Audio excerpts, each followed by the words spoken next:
болады. Сіздер байқадыңыздар ма, өздеріңіз өмірлеріңізде кез келген бір жағдаятта бірдеңелер қайталану орын алып жатады. Бұл әртүрлі жағдайда болуы мүмкін, бірақ соған ұқсас қайталанатын сияқты болады. Сондай бір ситуациялар болып тұрады. Естеріңізге түсіріңдерші қазір, данный момент, дәл қазір өмірлеріңіздегі кез келген балалық шағыңыздағы ертегі болсын, мультик болсын, кино болсын, бір сюжетті қазір, данный момент мен айтып жатырған кезде естеріңізге түсіріңізші. Кез келген сюжет, ертегінің, сказканың, киноның, кез келген сюжеттің маленький бір отрывок дейді, үзіндісін естеріңізге түсіріп көріңізші, қандай естеріңізге түсіп жатыр. Прям не туралы, қандай туралы, ол қандай ертегі, қай жері естеріңізге түсіп жатыр. Прям данный момент. Любой өз өмірлеріңіздегі балық шақтағы кез келген ертегі, мультик, кино болсын. Бір азғантай үзінді есіңізге түсіріңіз. Винни-Пух мультигі өте жақсы. Ну, погоди. Өте жақсы. Естеріңізге түсіріңіздер.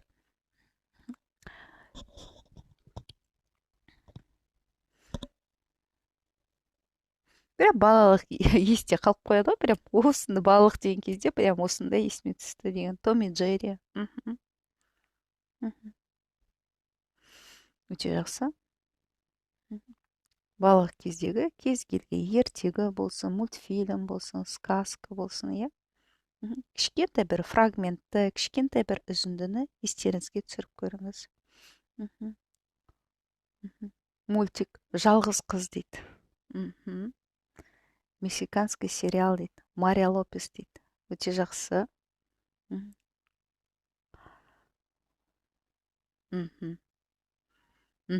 Енді сол естеріңізге түсірген мультиктеріңіздің, сказкаларыңыздың арамызда кино бар да, балық кездегі. Содан бір кішкентай бір үзінді, қысқа бір үзінді. Қай үзінді естеріңізде сол ертектен қалды? Қызықты бір жері ертекте қалды. Гүлзира жазып жіберіпті. Ара шағып, қашып жатқан жері әні ұнайды.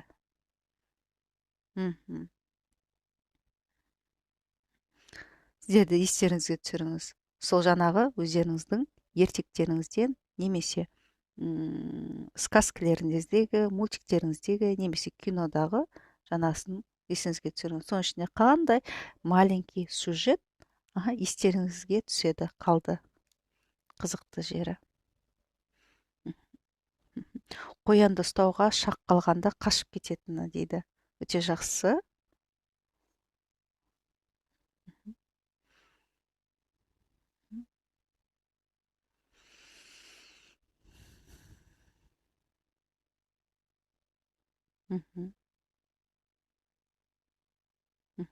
Том Джерриді қуып жүргені. Қыздың көп қиындық, соны махаббатына жетеді, табады. Кейбіреулер болады осындай кездерде, көбісі жаңағыдай Золушканың, Белоснежканың тоже болады, бар болады, иә, ондайлар тоже. Мария жұмысқа қалаға кетіп, бәрімен қоштасып жатады. Өте жақсы. Енді осы түсірген сюжеттеріңіз сіздің да, бұл сіздің түпкі санаңыздағы сценарий болып келеді. Қандай роль атқарады? Давайте бірге қарастырайық. Жаңағы естеріңізге түсірген сюжеттеріңіз сізге қандай болып көрінеді? Ұнай ма сіздерге? Әлде ұнамай ма? Сіздің өміріңізде болып жатқан нәрсеге ұқсай ма? Қай жерлер ұқсайды өмірлеріңізде? Қараңыздаршы, саралап, анализдеп, бір шолу жасап, қай жерлеріңізге ұқсайды өмірлеріңізде, егер болып жатса? Ұнайды, ыстық.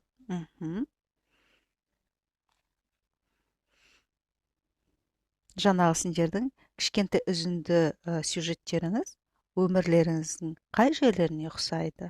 Несімен ұқсайды? Қай жерлерінде ұқсайды? Несімен ұқсайды? Көрейік бәріміз саралап. Сізге қандай болып көрінеді ол, иә? Мгм. Қандай болып көрінеді? Ұнайды, ыстық болып көрінеді деді Гүлзира, иә? Мгм. Сізге бұл позитивті болып көріне ма? Мгм. Мгм. Әлде болмаса сізге сол лайықты болып көріне ма? Қараңыздаршы. Маған почему-то мен осы сценарийді жазған кезде осы нені жасап отырған маған почему-то Чип и Дейл есіме түсті. Екеу ғой олар бұрындықтар, да? Біреуі сондай бір ақылды болады да, братишкасы сондай бір әзілқой болып жүреді. Сонда мен есіме түскені өзімнің сондай бір оқымысты жаңағыдай Чип и Дейл спешат на помощь, адамдарға көмектескісі келеді, постоянно бірдеме жүгіреді де отырады, асығып жақсылық жасауға. Екінші жағынан өзі мәз болып қыдырып жүреді, еркелік жасап, бір жағынан давай давай серьезно, как-то вот екі состояниеде болады екен. Бір жағынан көмектескім келеді, ар жағынан ойнап та алғым келеді, бір жағынан көмектескім келеді, бір жағынан вот это состояние, да, менде болды. Мгм. Бала кезімізде телевизор көру арман еді ғой, үйдің үстіне шығып антенна борап телевизордың үстінен ұратын едік қой. Иә, иә, ол кезде. Позитивті жағынан қарасақ, кедергілерге аса мән бермей жеңіл өтеді. Мхм. Өте жақсы. Тоқтамай Джерриді қуып жүргені шаршатып жібереді. Мхм. Томның тынышталғанын қалаймын. Мхм. Шаршатып жібереді. Мхм. Қараңыз, бұл жерде әрқайсысы позитивті болса да өте жақсы. Бұл жерде әртүрлі сценарияны тереңдетіп қарауға да болады, иә? Мхм. Мысалға, Гүлзира позитивті өте ыстық болып көреді Винни Пухтың, иә? Шағып алған жері өте сондай, әні де күшті, керемет, иә? Мгм. Көбінесе асаға мән бермейді, жеңіл өтіп кетеді, өте жақсы. Бірақ жаңағыдай медқа ұмтылады ғой, иә, соған шағып алады. Өмірде де сондай болуы мүмкін, возможно, күшті бір бал сияқты нәрсеге ұмтылатын кезде сондай кедергілерге қарамастан өтіп кетеді. Вот. Но такая позитивті. Вот видите, это сіздің сценарийіңіз. Вот так надо проходить. Мгм. Тоқтамай Джерриді қуып жүргендегі вот это состояние тоже рөлде, видите, да? Томның тынышталғанын қалайды. И өмірде де шаршатады, как бы вот это, может, біз өмірде де сөйтіп жүгіріп жүретін шығарсыз, да? Чтобы осы күйбелең бірдемелер тынышталғаның, босатқаның, может быть, шынымен де біреулер дың тыныш сізді тыныштандырғанын қалайтын шығарсың. Саралаңыз, ойлаңыз. Может быть, сейчас еще тағы да ответ келеді сізде. Мгм.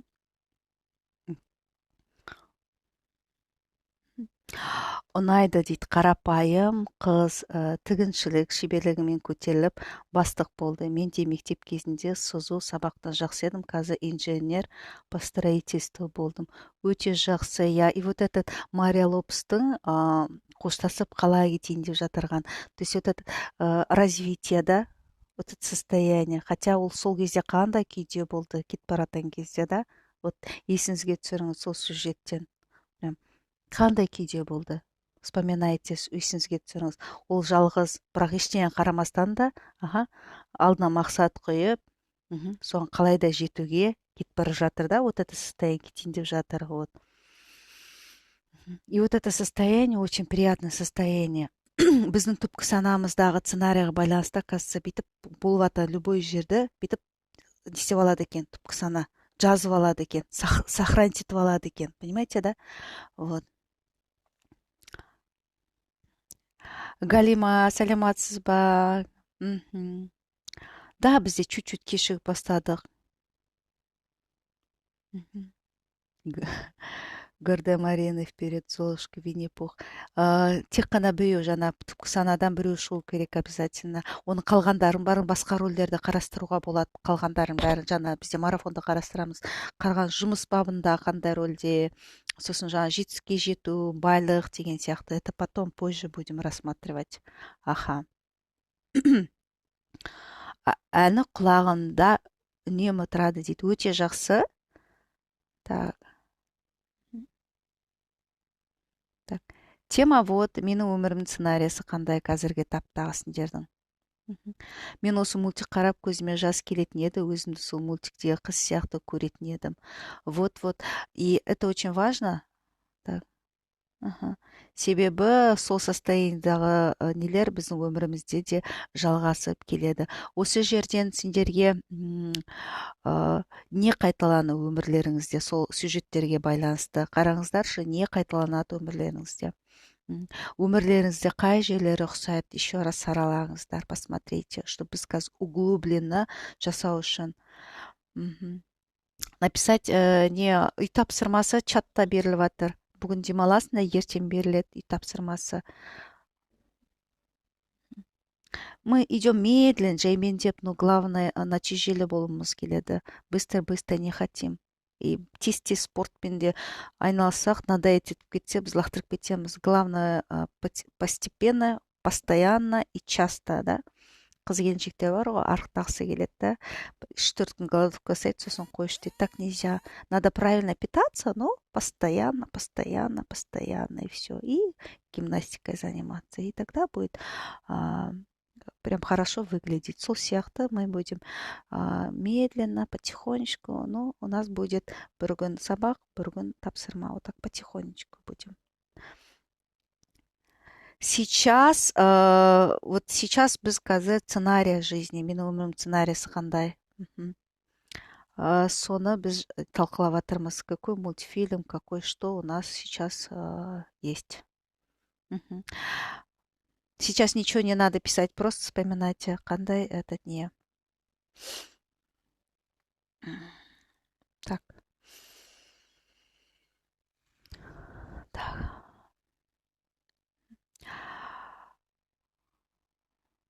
Мгм. Махаббатымды таптым. Өте жақсы. Мгм. Мария ажырасты, мен де ажырасып кеттім. Мгм. Смотрите, манағы сіздің балық кездегі ертеңіңіздің үзіндісі қай жері сіздің өмірлеріңізге ұқсайды, несімен ұқсайды. Мгм. Қараңыздар. Так.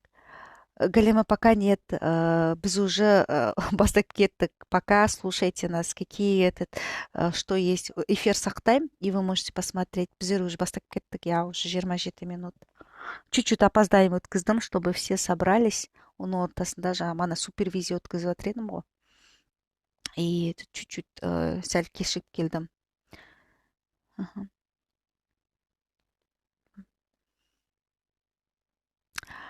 Да, еще раз посмотрите. Сіздің сценарийіңіз, сіздің сюжетіңіз өміріңіздегі нәрсеге несімен ұқсайды. Мгм. Қай жері ұқсайды, ұқсаса. Мгм. Сіз бұны қабыл алған сияқтысыңдар ма, или сізге бұл заслуженный сияқты ма, сізге бұл позитивный сияқты ма, или сізге біреу жазып қойған сияқты ма, как будто сізге бұл лайықты сияқты ма. Қараңыздаршы, а? Мгм. Это очень важно.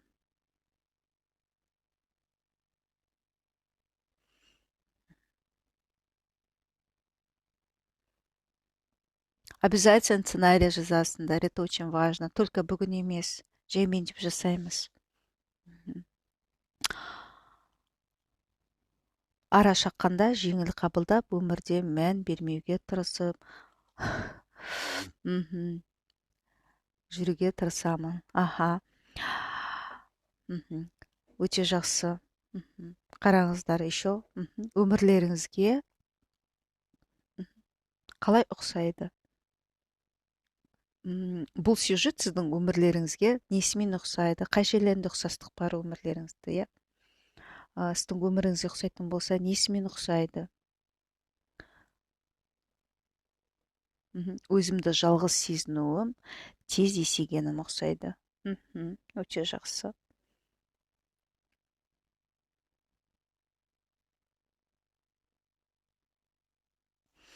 Қалғандар бәрі жас болды ма?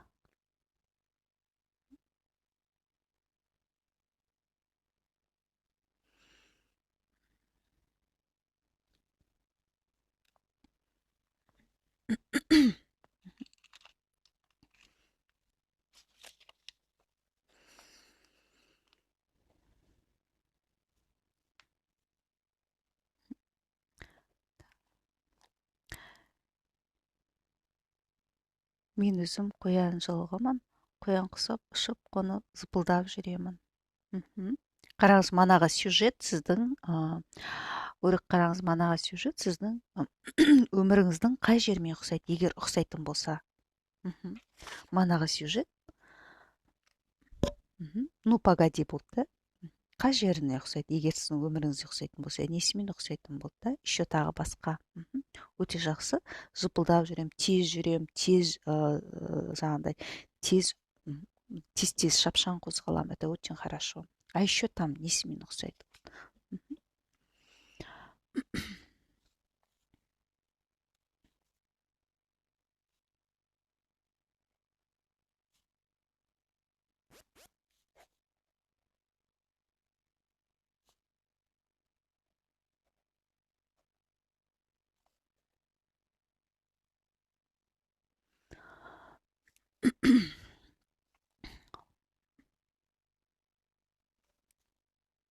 Я, Галима, просто біздер не істемей қалдық. Бастап кеттік уже 30 минут, поэтому сейчас сворачивать я еще не хочу. Итог, өзім кешігіп келдім. Көбісі кешігіп келіп енді бастағанда назад опять не хотим идти. Но эфир сақтап қоям, вы можете еще раз завтра посмотреть, если свободно. Так.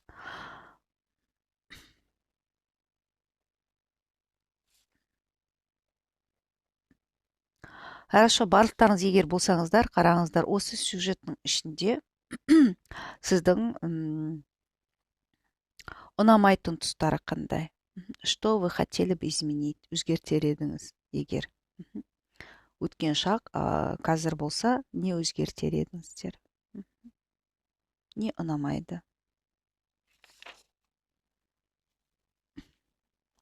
Біз айттық та мадан бері не ұнайтын, енді не ұнамайды?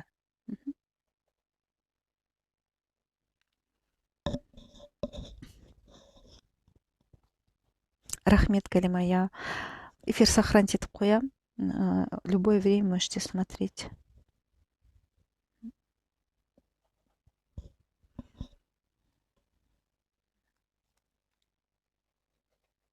Да. Мгм. Мгм. Жолдас мінезі ауыр, соған мән бермеуге тырысамын. Вот смотрите, ну, погодидағы если это рөлде жаңағындай не ұстатпай жүрген кезде ұстап алғысы келіп жүрген, кто это? Это может быть сіздің өміріңіздегі. Это кто? Кто это может быть? Это ол не болуы мүмкін? Ұстап алғысы келетін, да. Не үшін? Может быть, может быть, қиындық шығар. Может, сіз содан қашып кетіп шешіп жүрген шығарсыз. Может, стресстерге түспей шешіп жүрген шығарсыз. Может, менде ол адам шығар. Да. Мгм. Мгм. Мгм. Муж, наверное. Очень жақсы. Да.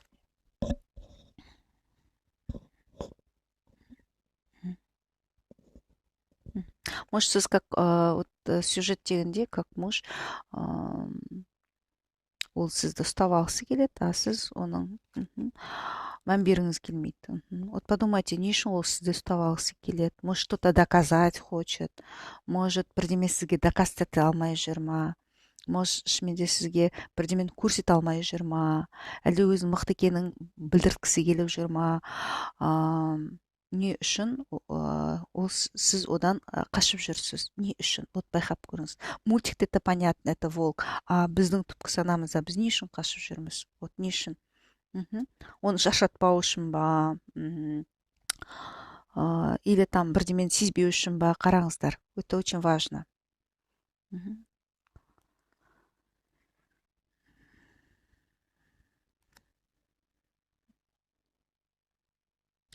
Гүлзира жазды, ұнамайтын жағы есімде жоқ сияқты. Өте жақсы.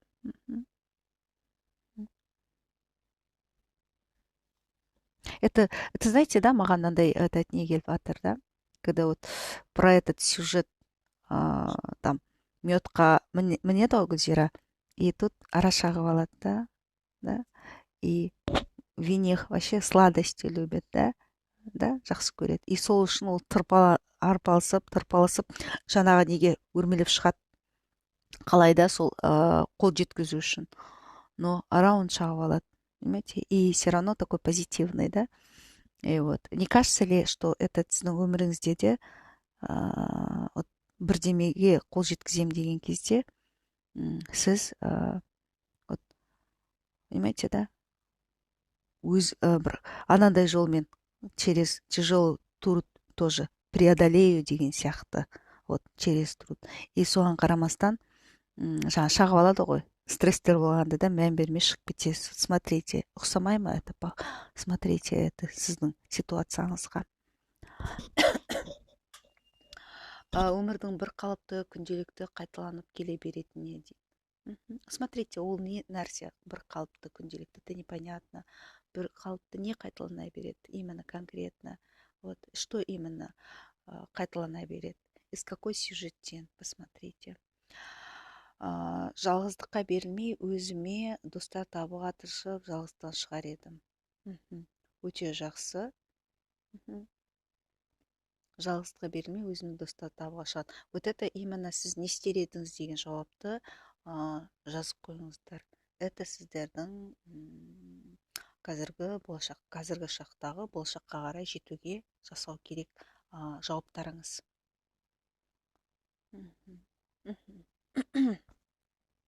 Жоқ, ұнамай қалған сюжет емес. Сол сюжет қазір өзгертетін болсаңыз, соның ішіндегі қазір қарастырған кезде, өміріңізге ұқсаған кезде ұнамайтын жағы қандай? Я қалайда дегеніне қол жеткізеді. Кедергілерді жеңеді. Өте жақсы.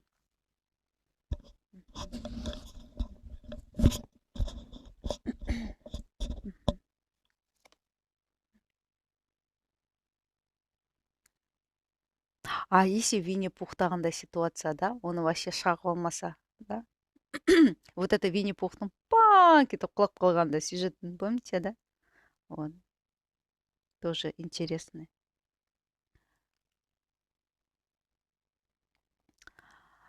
Жүрегімді көбірек тыңдап, өмірдің тек қиыншылығы емес, жақсы жақтарын көруге тырысу керек екен. Ұқсайды маған кез келген нәрсе тек маңдай термен келеді, соны түсіндім. Өте жақсы.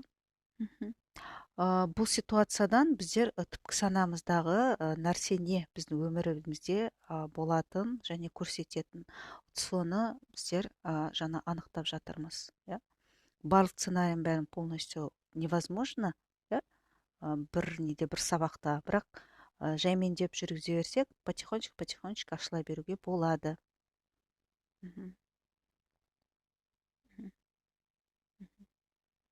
Өте жақсы. Так, Томның тынышталып, Джерридің қаулысына алданбағанын қалар едім. Том и Джерримен достасқанын қалаймын. Өте жақсы. Қараңыз енді, Фируза. Том мен Джерри рөліндегі қуып жүрген ассоциация, қараңыз да, Том и Джерри, да, вот это екеуі. Біреу қашып жүр, біреу қуып жүр. Вот. Сізге ұқсамай ма бұл? Сіздің бір частіңіз қашып жүр, екінші частіңіз қуып жүр. Вот. Психологияда субличность дейді. Бірнеше тұлғаны. Менің бір ойым мынаны қалайды, екінші ойым мынаны қалайды. Сол кезде қалай не істегенде дұрыс боларын мен білмеймін дейді. Сен мынаны істесем де дұрыс сияқты, мынаны істесем де дұрыс сияқты. Қайткенде болады дейді. Сол кезде біздің ішімізде субличность дейді. Яғни менің бойымда бір тұлға мынаны қалайды, бір тұлға мынаны қаламайды. Фируза көріңізші, ойланып, сізге бұл келе ма? Том и Джерри. Том кәдімгідей сіздің бір частіңіз, Джерри сіздің бір частіңіз. Ойланып көріңізші.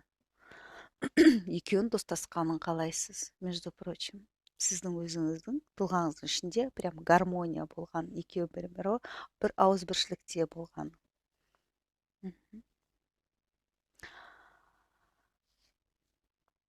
күшті бір позитивный күн болып жатыр бүгін. Золушканың үш орех тауып алып, соның ішінен жақсы нәрселер табады. Мгм. Орехтың ішінен не табылады? Ұмытып қалып отырмын.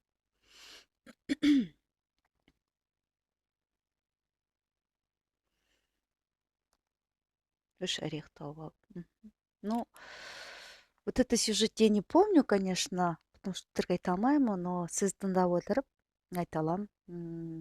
Этот вот это күй орешканы алып, соның ішінен жақсы нәрсе тауып отырғанда состояниесі қандай, вот Золушканың өзінің состояниесі қандай, қуанып бірдеме күтіп отырған состояние ма, вот. Это тоже очень важно. Өздеріңізді қалай сезініп жатсыңдар қазір? Өздеріңізді. Давайте, біз алдында айттық қой, эмоцияның үш түрі болады деп. Та біреуі сондай бір жағымды эмоциялар болады, да? Сосын жағымсыз эмоциялар болады, сосын нейтралды эмоциялар болады. Нейтралдының ішіне жағымды мен жағымдының қосындысы болады, иә, көбінесе қобалжу дейміз, иә, ол бір жағынан қуанып отырмыз, бір жағынан түсінбей отырмыз, вот. Сондықтан сондай жағдайда айтамыз, иә. Таңғалу тоже нейтралды жатады. Әр нәрсеге таңғаламыз, иә, жақсы болса да таңғаламыз, жағымсыз болса да түсінбей таңғаламыз, не деп тұр деген сияқты, да. Попробуйте, да, это очень важно. Себебі сезімдеріңізді ажыратып көріңіздер. Қандай сезімдесіз? Сезімді жақсы деп біз бағалауға ешқандай не бере алмаймыз, конечно, да. Вот это наше состояние, да. Мгм. Спокойно, тыныш, күлгің келіп отыр. Это тоже состояние, да, сезімдеріміз. Күлгім келіп отыр. Мгм. Көңілденіп отырмын. Да, қуанып отырмын. Это все позитивті, да, жағымды. А есть жағымсыз, да. Қорқып отырмын, ашуланып отырмын, жаңағыдай сияқты всякий нелер болады. Мгм. Эмоциялар болады. Мгм. Түсінбеушілік. Мгм. Мгм. Түсінбеушілік болады, потому что сана тұрғыда түсінбей жатырмыз, бірақ біз қазір санамен емес, бірінші түпкі санамен жұмыстанып жатырмық, иә. Мгм. Давайте енді сана тұрғыда түсініп алу үшін оны терең талқылау керек. Бұлай қалдырып кетуге болмайды. Мгм. Манағы сюжетіңіздегі түсінбейтін нені тағы да талқылаңыз, қараңыз. Мгм. Том Джерриді ұстап алғысы келеді. Мгм. Не үшін ұстап алғысы келеді? Егер ұстап алғысы келсе. Сол сюжетті есіңізге түсіріңіз, ойланыңыз. Не үшін ұстап алғысы келеді? Ответті дәптеріңізге сразу жазып отырыңыз. А Джерри оған бой бермей не үшін қашып жүр? Бірақ сіз екеуінің қосылғанын жақсы көресіз. Вот. Қараңыз. Может быть, Том оған ұрсайын деп жүрген шығар. Тетіктігіңді қой деп айтайын деп жүрген шығар. Мүмкін болса болды. Есейетін уақыт келді деп айтайын деп жүрген шығар. Мүмкін Джерри болса, қойшы, мен әлі балалық болғым келеді, ойнағым келеді. То маған жүгіруге мұрша бермейсің ба деген сияқты. Прям ответ сендерде уже келу керек. Мен просто өз варианттарымды айтып жатырмын. Мен айтқаным дәл сол болды деген сөз емес. Мен просто сендерге не шаблондар лақтырып жатырмын. Какой подходящий, может, соған ұқсас өзіңіздің нелеріңіз туады, прям я осы деген сияқты прям туады. Өте жақсы, жағымды дейді. Балалық шаққа саяхат жасағандай көңілді сағынышта дейді. Балалығым есіме түсіп отыр. Балалық шаққа саяхат жасап қайттық. Өте жақсы. Қараймыз, потому что барлығымыз бірге бастадық, бірге аяқтауымыз керекпіз. Это очень важно.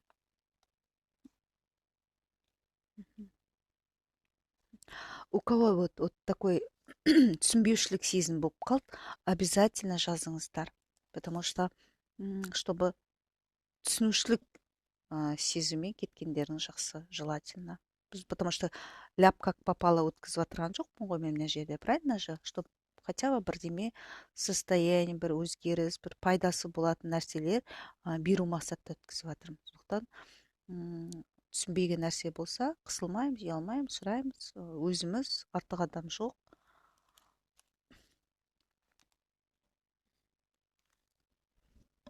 Қараңыз, Фируза. Мгм. Именно вот манағы состояниеде не болып жатыр? Мгм. Там что-то, там что-то есть. Мгм. А может быть просто, может быть это өмірде просто бір нәрседен бір нәрсе бір нәрсені шешкің келіп шешіле алмай соны қуып жүрсің ба? Что это может быть? Это что-то может быть, қашып жүру. Понятно, да? Здесь просто так не бывает. Это какое-то что-то біздің түпкі санамызда мынау маған ұқсас дейді. Өмірде де сондай. Түпкі санада, мысалы, түпкі санада бала болдық, кішкентай болдық, и бізге біреу қатты сөйледі, или ұрсып жіберді. Шошып қалдық. Біз ұмытып кеттік.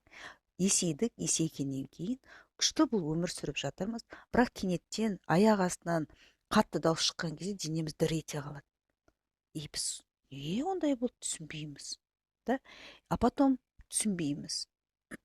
Бірдемеде қорқып жүрген сияқты боламыз. Бірақ саналғы тұрғыда ойласақ, қорқатын ештеңе жоқ. Бір Алладан ғана қорқу керек. Адамнан қорқпайды ғой деп саналғы тұрғыда түсінеміз. Но потом вдруг опять қорқыныш бойымызды билеп кетеді. Сөйтсем манағы подсознаниедағы ядроның ішінде тұрған балалық кезде қорқып қалған нәрсе, блок, бірдемелер оянып кетеді екен. Кенеттен оянып кетеді екен. Оны қазіргі шақ, өткен шақты білмейді екен. Менде қазір болды деп айтып тұрады екен. Осы болған шақты түпкі сана қазір деп ұстап тұрады. Вот қазір осындай жағдай болды менде. Вот мен қорқып тұрмын. И біз почему-то қорқа береміз. Понятно, да? И мен сол түпкі санадағы нәрсені тазалаған кезде адам қорықпайтын болып бастайды. Потому что мана ядрода бірдеме тұр. Вот. Осы мультикті өткенде қарадым, вообще қарағым келмей, не үшін бала кезде қарадым, не таптым осыдан деген ой келді. Это айтып отырмын ғой, бала кезімізде біз просто қараған жоқпыз. Мана айттым ғой да, біздің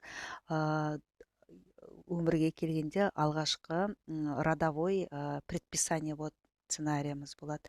Соған байланысты өмірде соған байланысты дәлел іздеп жүреміз, сол сценариямызға байланысты. Сол кезде мультиктер қараймыз, анау где-то отпечаток береді. Кино бірдеме әсер етеді, отпечаток береді сол сценариямызға байланысты. Вот әркімге әртүрлі әсер ететін сол себепте. Өзім қаламайтын адамдарды істеп жүрген екенмін. Қой болды, тоқтат деп айтқысы келіп тұр Томның.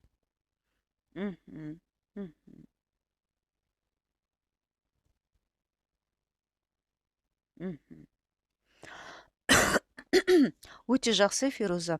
Өзім қаламайтын заттарды өмірде істеп жүрмін, сондықтан Томның артынан жүгіріп, қой тоқтат деп айтқысы келіп тұр. Өте жақсы. Мен Винни Пухты көрген сайын жалықпаймын, көңіліме қуаныш сыйлайды. Да, Винни Пух такой позитивный, да? Өзі Винни Пухтың өзі кім ол? Мультикте сангвиник па? Өте позитивті, сондай бір өмірге күліп, көңілді қарайтын, барлық негативтердің бәріне жаңағыдай жылылықпен айтып жүре беретін, сондай өзі томпақ, сондай адам, иә? Өте жақсы.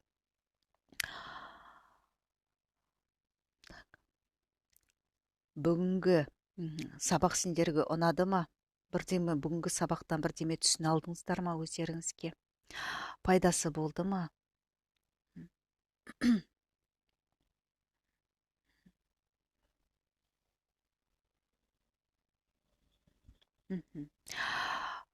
Мен өмірде драма болғанын ұнатамын дейді. Я, бар ондай адамдар, драма, я. Это тоже сценарий ғой, драма болған. Себебі менде де бір историяда болды. Өздеріңіздің қаншалықты пайдалы болды, не түсіндіңіздер, астарын жаза отырыңыздар да, чтобы мен өзімнің ойымды тоже түйіндей берем. ал сіздер жаза беріңіздер.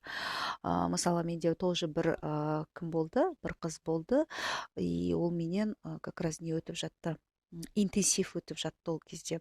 И сол кезде оның бойында вспыльчивость дейді ғой, мынандай бір мінез, не десең же деп атқылап шығатын сондай мінез болды да. Ол айтты, сол мінезімнен қиналамын, бірақ ұстай алмай қаламын, ана ашуланған адам деген дейді да, жаман болып кетеді екен ғой деп сөйтеді да. Сол мінезім бар, анау бар, мынау бар деп сөйтіп интенсив өтіп, сол мінезден тазалап, қорқыныштарын тазалап тренинг өтіп жатырған кезде прям оның аллергиясы да болды. Аллергиясы да кетті ғой, представьте, да. Аллергия, соны ма айтады, мен мысықтарға неге аллергиям құтырады, мен бала кезден ауырамын, постоянно өзіме капельница салып жүремін, мұрным қышиды, көздерім жасаурады деп сөйдедім. Міне интенсив өтіп отырғаныма мен 30 күн болды дейді. Менің құрбымның үйіне бардым, үйінде мысық бар екен. Баяғы шошып қалған автоматический привычка, ту мысығым бар, менде аллергия болады ғой деп. Кел шай ендеше ғой, бірдеме деп мен отырдым, ана мысық біраздан кейін жаңағыдай шай берді, бүйтті сөйтті, сосын қалшы қазір бесбармақ пісіп жатыр. Қой сенің мысығың, әй сен аллергия болатын болса уже сағат 1 сағат болды, неге аллергияң құтырмай жатыр дейді. Ойланып қалдым дейді, шынымен неге мен аллергиям құтырмай жатыр. Мен про интенсивте өтіп жатырған нәтижеден кейін білген жоқпын деп сөйдеді. Сосын түсінбей қалдым деді. Сосын сүт не керек, бешбармаққа қалып, бешбармақ жеп жақсылап рахаттанып 3 сағаттан кеттім дейді, үйге әңгімемді айтып дейді. Вообще аллергия құтырған жоқ деп сөйдеді. Содан кейін қызық көріп, одан кейін барып аллергияның бәрі кетіп қалыпты. Представьте, да, это имя ол қызға айтқан кезде, у тебя этот ол айтты, мен осы күнге дейін драмасыз өмір сүре алмайды екенмін дейді. Өмір мәнді болу керек қой, қызықты болу керек қой, мен біреуге ренжуім керекпін, біреуді кінәлауым керекпін, драма болу керек қой, мен оны виноватсың деп жылауым керекпін, ол сосын маған жоқ дейді, мен оған дәлелде деуім керек. Вот это сонымен өмір интересно, қызық қой. Прикинь, мен оны түсіндім, ол ренжіткен жоқ маған, а мен ақылды болып үйге кеттім. Скучно ғой дейді, понимаете, да? Это тоже сценарий, понимаете, это драма болу керек, өмір драма болу керек, вот, понимаете, да? И вот, и ол айтты, маған уақыт беріңізші деді, мен сол драмамен қоштасуым үшін, маған мен олсыз қалай өмір сүремін, осы кезде өмір сүріп қалдым, без этого я не могу, понимаете, да? Ну да, конечно, уақыт беремін, это же нельзя же, да. А потом, когда өзі дайын болды, драмасын шықты, это тоже нормально. Так истерика сайты, драма саймыз, біреуімізді өкір жылаймыз, ашуланып, все это там драма, да, такая күшті охватывающая. И от этого жизнь, өмір бірдемемен заполнен, понимаете, да? Вот.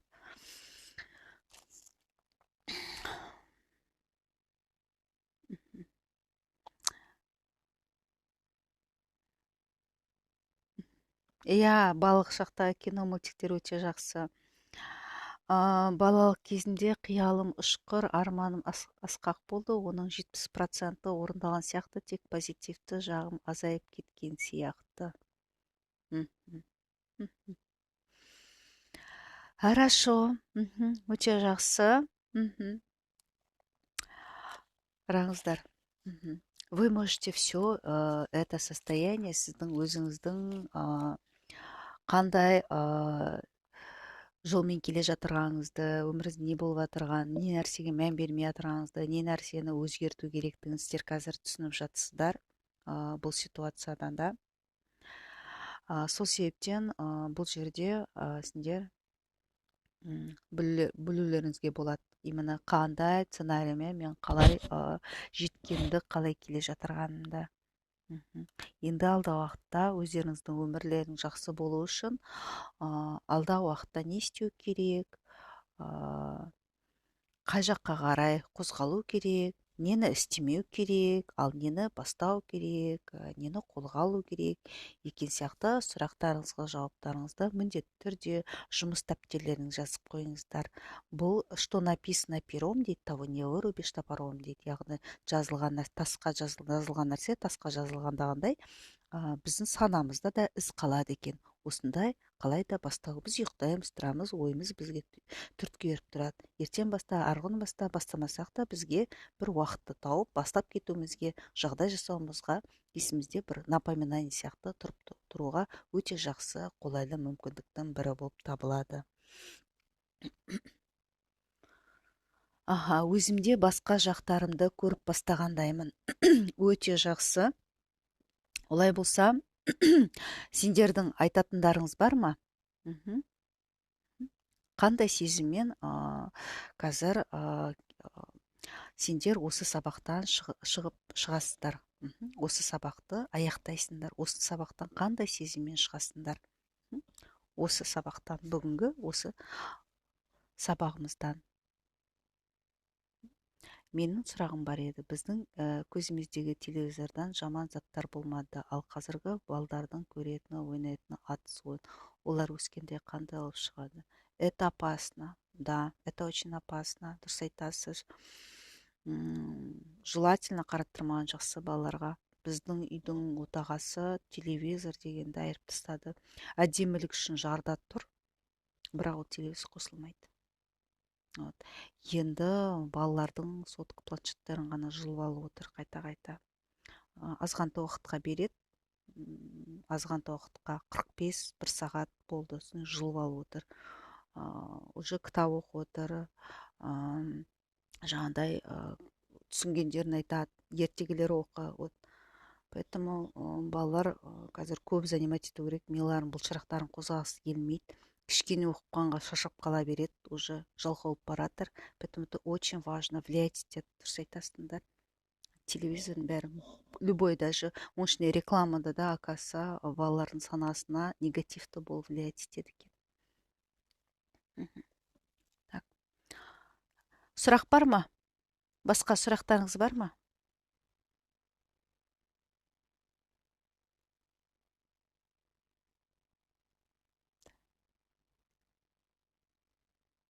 Ішіндегі Фирузаның қалауына көңіл бөліп, оны тыңдау. Супер, керемет, я. Өзімді көңілді, аздап позитивті көзқарас қалыптасқандай. Өте жақсы.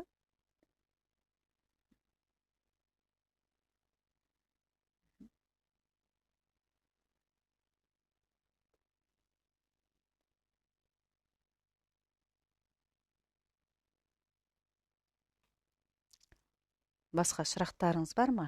Өздеріңіз қалай сезініп отырсыңдар? Бүгінгі күннен қандай әсермен, қандай оймен әсер алып, қандай әсермен шығайын деп жатсыңдар бүгінгі күннен? Ішімнен келген дыбысты өшіп жүрген екенмін, ал ол маған сигнал беріп жүр екен.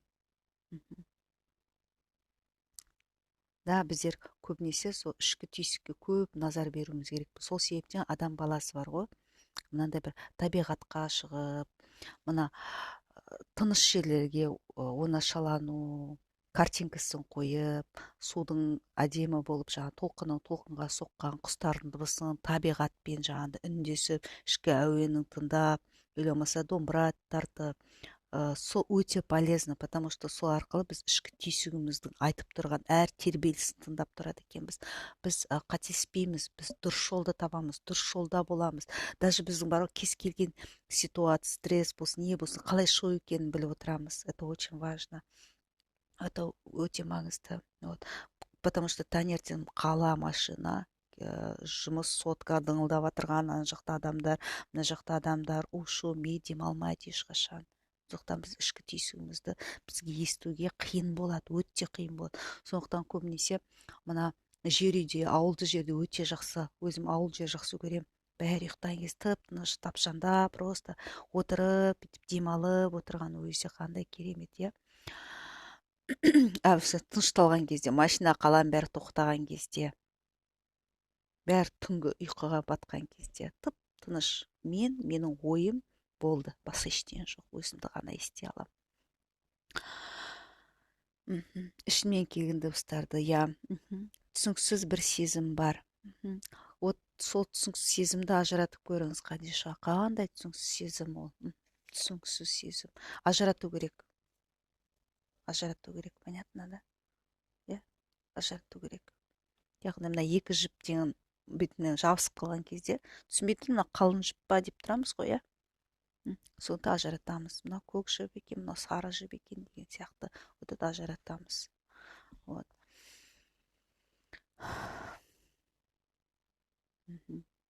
Қандай сезім, қараңыз. Мүмкін мана қосындысы шығар. Жақсы сезіммен манағы бір қуаныш, жаңағыдай тыныштық орнаған, но сонымен қатар бір не болуы мүмкін. м, мұнаю деген сияқты екеуі қосылып кеткен кезде түсініксіз сезім болады, иә. Мұнаямын, потому что оны қалай жасаймын, или бірдеме қимаймын, қуанамын, что оны білдім. Вот екі сезім болуы мүмкін, Қадиша, понятно, да? Это очень, сол кезде ғана біз миымыз түсінік бастайды. Бәсе кейінгі уақытта теңіз жағасынан қатты барғым келе береді, адам жоқ жерде тынышталғым келеді. Иә, сіздің түйсігіңіз айтып тұр, тыңдаңыз, ішкі адамның түйсігі айтады. Өмір босқа кеткенде өкінбеңіз, сабақ алыңыз. Өткен шақтан сабақ алуымыз керекпіз. Себебі ол өте маңызды. М, Психологияны самобичевание дейді. Өзінің жасаған қателігіне өкініп, оны жөндемей әрі өкініп жүр екен. Сабақ аламыз.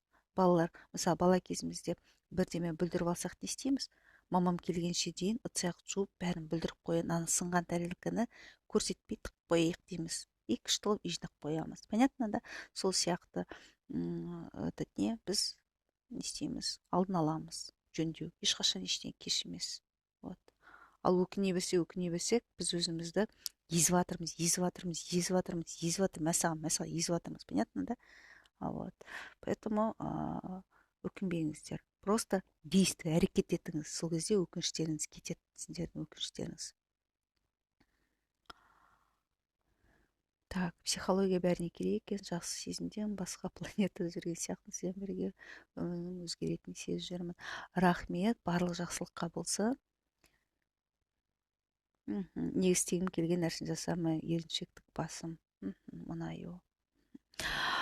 Қолға алыңыздар. Сол тапсырмаларды жаймендеп өздерінің дәптерлеріңізге заметка етіп жасап алыңдар. Интенсивте біздер жасамайым деген адамды заставить етіп жасатқызамыз. Понятно, да? Сол жақта адамдар амал жоқтан жасайды, и біз үшін жасап жүрген сияқты жасайды, контрактке отырады, и сабақ біткеннен кейін өзімен өзі жаңағыдай жасау әдеттері пайда алып шығады екен. Себебі 60 күннің ішінде нейронның ішінде жаңа нейронша тоғызуымыз керекпіз. Вот. Привычка сияқты, да? Вот. Сол кезде 60 күннен кейін ары қарай уже интенсив біткеннен кейін жаңа адам болып шығады. Жаңағы кез келген нәрсені істеп кетіп кетеді, да? Ал соң специально біз 60 күн бойы жаттықтандыртамыз. 60 күн бойы, представьте, да? Вот. Мамасы бір баласын жаттықтандырта алмай жүр, да, соткасын тастасын деп. А біз қаншама адамды жаттықтандыртамыз сол жақтарда. Вот. Бүгінгі күннен алдағы уақытта өзіңізге не істеу керек, соны өздеріңізге заметка ретінде просто жазып алыңыздар. Уже жазылған нәрсе сендерде болашақта жеткізуге не жасатады? Іс-әрекеттерін қозғалдыруыңызға түйсік береді, жаңағы саналарыңызды оятады. Сол үшін өте жақсы. Потому что мен күнделігіме жазып қоямын. И жазып қойған нәрсемді таңертең менің қарайтын уақытым болмай тапып тұрамын. И өзім кете береді. Мына жазылған нәрселер уже істей береді екен ғой, ми уже біледі да, қай уақытқа дейін не бітіру керек екен. Поэтому это очень важно, чтобы сондай бір пунктуальностьқа өту үшін пока жаза беріңіздер, так лучше. Жақсылап демалыңыздар. Ертең тапсырма берем, сол тапсырманы жасайсыңдар, чтобы сіздердің мұнан бәрі осы өзгерулеріңізге действияға көшу үшін керемет тапсырмалар болады.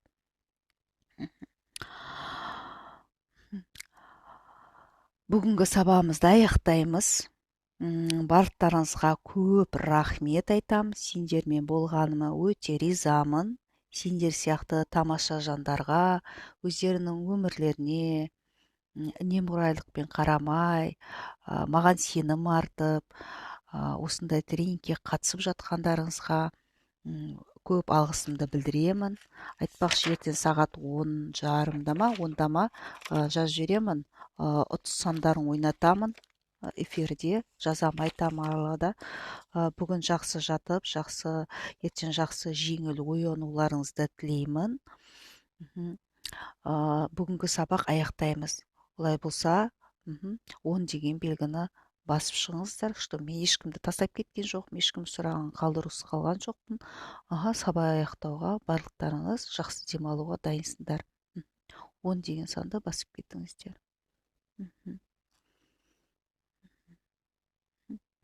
Барлықтарыңызға рахмет. сау саламатты боламыз. Эфир қарай алмағандар мен обязательно сақтаймын. Себебі қалғандарына обал болмасын, форш мажор деген обстоятельство болып қалады, оны ескерту керек, бәріміз пендеміз ғой. Мгм. Барлықтарыңызға аман саулықта болайық. Келесі кездескенше аман есен кездесейік. Отбасыларыңыз сау болсын, аман болсын. Деніміз сау болса, қалған нәрсенің бәрін мен ойлаймын шешуге болады. Себебі өмір болғасын шешілмейтін нәрсе жоқ деп ойлаймын. Енді өлімнен басқасын бәрі енді Алла тағала шешеді. Оның қалған дүниелердің бәрі ол шешілетін нәрсе деп ойлаймын. Олай болса, барлықтарыңызды беттерін сүйдім, құшақтадым. Келесі кездескенше аман саулықта болайық.